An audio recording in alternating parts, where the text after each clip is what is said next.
बिस्मिल्लाहिर्रहमानिर्रहीम। अस्सलाम वालेकुम डियर व्यूवर्स, कैसे हैं आप?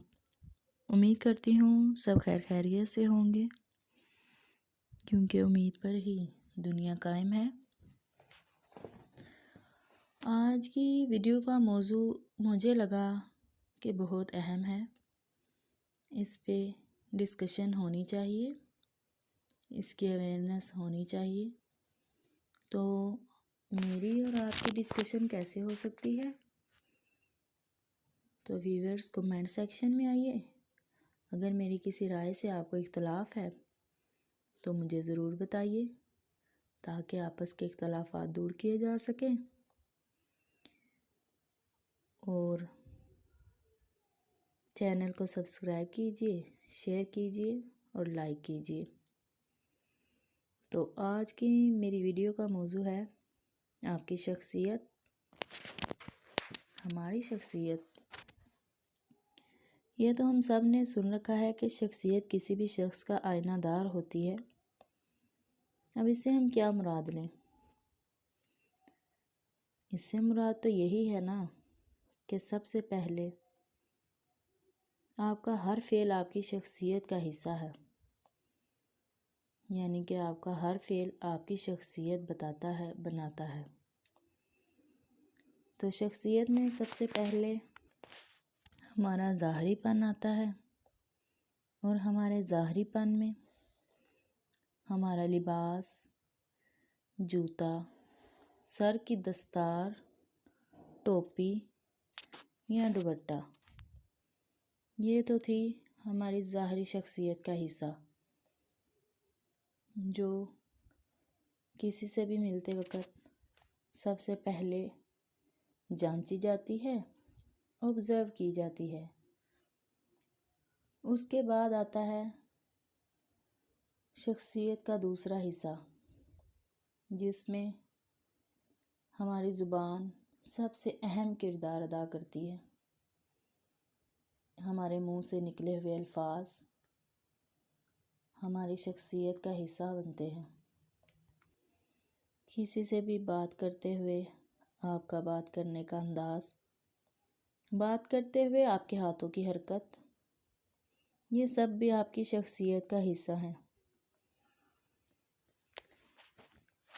यहाँ पे मुझे एक शेर याद आया, ये खुशी लिबासी लबादा है गम छुपाने का, ये खुशी लिबासी लबादा है गम छुपाने का, अगरचा उजरे हुए हैं मगर सजे हुए हैं। अल्लाह अमान। ये तो बस एक जोक था आपको हंसाने के लिए। अल्लाह ना करे कि हमें गम छुपाने के लिए कोई लिबादा ओढ़ना पड़े। अल्लाह आपकी और मेरी ज़िंदगी में खुशियाँ भर दे, आमीन।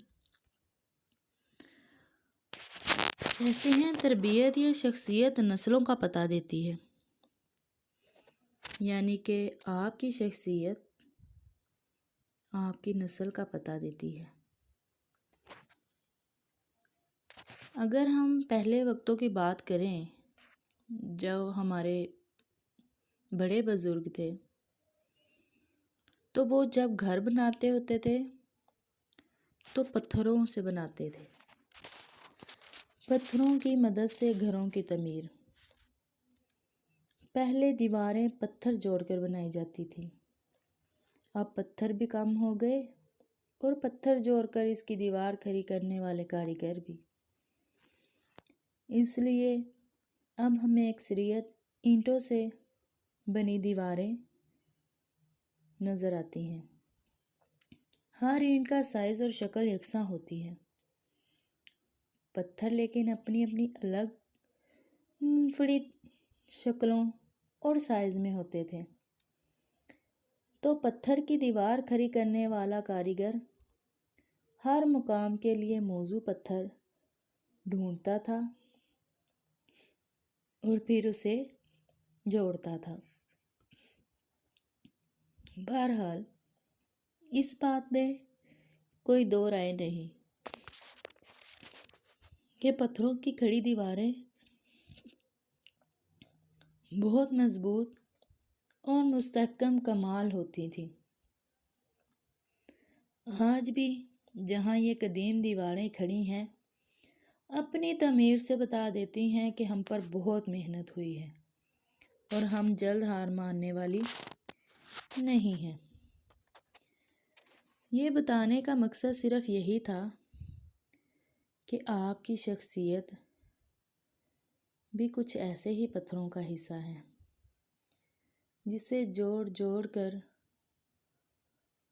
हम अपने आप को मुकम्मल करते हैं। तो कोशिश करें कि अपनी शख्सियत को जोड़ने के लिए हमेशा मस्बत पत्थरों का इस्तेमाल करें ताकि आपकी शख्सियत मुआशरे में एक मस्बत पहलू उजागर करे।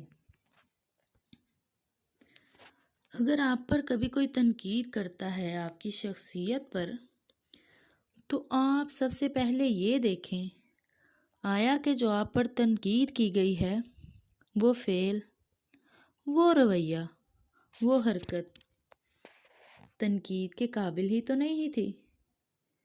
गौर करें, अगर नहीं थी तो उन पत्थरों से अपनी शख्सियत को और तमीर करें। अगर कोई आप पर तंज और तनकीद करता है तो अपना हौसला बुलंद रखिए, क्योंकि बात उन्हीं को होती है जिनमें कोई बात होती है। मस्बत सोचें, मस्बत रवैया अपनाएं। इनफरादी तौर पर, जब इनफरादी तौर पर हम खुद को तब्दील करेंगे तो यकीन करें हम आहिस्ता आहिस्ता अपने मुआशरे को तब्दील कर देंगे, क्योंकि मुआशरे की बुनियादी इकाई हम ही हैं। तो एक एक करके ही कतरे मिलें तो दरिया बनता है। इसी तरह जब हम इनफरादी तौर पर अपने आप को बदलेंगे तो हम इस मुआशरे की बुनियाद मस्बत पहलुओं पर रख देंगे। एक एक ईंट मिले तो एक इमारत बनती है। इसी तरह जब हम एक एक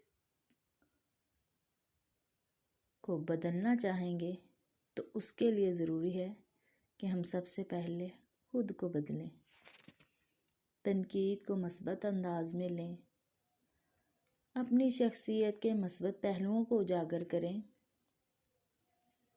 फिर देखें, एक घर से शुरू करें, अपने आप से शुरू करें।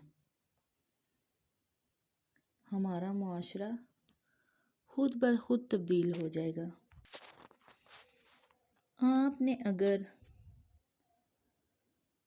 लफ्ज़ों की संगबाड़ी को सीरियस लिया तो आपकी ज़ात ज़ख़म ज़ख़म हो जाएगी। आप इनके फेंके पत्थरों से अपनी शख्सियत की तमीर करें। अपनी शख्सियत को आसपास के माहौल से, अपने काम को इनके मेयार से और अपनी कामयाबियों को इनकी तवक्कुआत से इतना बुलंद कर लें कि जिसके पार ये सुनाई ही ना दे। यकीन करें, इन तानों, तंज़िया, तौहीन आमेज़ लफ्ज़ों की मोटिवेशन से लड़कर कामयाब निकले लोग फिर बहुत बाकमाल होते हैं। तो मैं भी तो यही चाहती हूँ कि आप, मैं, हम सब बाकमाल शख्सियत बन जाएं, अपनी आने वाली नस्लों के लिए एक मिसाल बन जाएं। तो इसके लिए ज़रूरी है कि अपनी शख्सियत को निखारिए, अपने से मुंसलिक लोगों का ख्याल रखें, उनसे मोहब्बत करें, उनको तवज्जो दें, उनको टाइम दें। शुक्रिया।